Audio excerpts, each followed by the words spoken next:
ಗುರು ಎಲ್ಲರಿಗೂ ನಮಸ್ಕಾರ ಅಂತ ಹೇಳ್ತಾ ಇವತ್ತು ಬೆಳಗ್ಗೆ ಎದ್ದು ಗಾಡಿ ತಗೊಂಡೆ. ಓ ಬಾರೋ ಅಪರೂಪದ ಮುಳ್ಳಂದಿ ಬಾಬಾ ಬಂದೇಣೋ.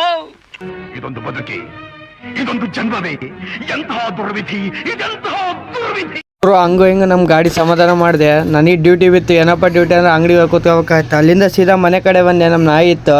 ಇವ ಯಾರೇ ಯಾರ್ಯಾರು ಬರ್ತಾರೋ ಮರೆ ಈ ಮನೆಯಾಗ.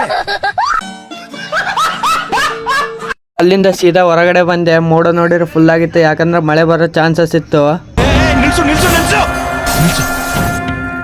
ಇವನೇನ್ ಮಾಡ್ತಾ ಇದ್ದಾನೆ ಇಲ್ಲಿ?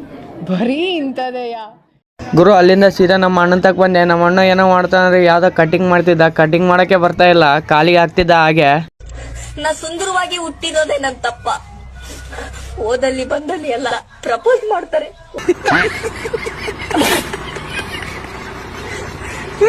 ಗುರು ಅಲ್ಲಿಂದ ಸೀದಾ ಮನೆ ಕಡೆ ಬಂದೆ. ಏನಪ್ಪ ಕೆಲಸ ಅಂದ್ರೆ ಈ ಬಾಗಿಲಿನ ತಗೊಂಡು ಕೆಳಗೆ ರೂಮ್ ಕಡೆ ಇಡ್ಬೇಕಾಗಿತ್ತು, ಯಾಕಂದ್ರೆ ಇಲ್ಲಿ ಡ್ರಿಪ್ ಪೈಪ್ ಹಾಕಿದ್ವಿ. ಇವನ್ ಯಾರು ಅಂತ ಗೊತ್ತೇ ಆಗ್ಲಿಲ್ವಲ್ವಾ? ಪುಕ್ಸಟ್ಟೆ ಅಂತ. ಇಲ್ಲೇ ಉಣ್ತಾನೆ, ಇಲ್ಲೇ ತಿಂತಾನೆ, ಇಲ್ಲೇ ಮನಿಕೊಂತಾನೆ. ಬೋಳಿ ಮಗ ಹೇಳಿದ್ರಿ ಏನ್ರಿ ಅದು ಮಾತಾಡೋದು? ಏನ್ ಮಾತಾಡ್ತಾರ್ರಿ? ಯಾವನ್ರಿ ಅವನು? ನಮಗೆ ಸ್ವಾಭಿಮಾನ ಇದೆ. ನೋಡಿ ಫ್ರೆಂಡ್ಸ್, ನಮ್ಮ ದೋಸ್ತ ಕೆಲಸ ಮಾಡ್ತಿದ್ದಾನೆ. ಇವತ್ತು ಇಷ್ಟ ಹೇಳಕ್ಕೆ ಇಷ್ಟಪಡ್ತೀನಿ.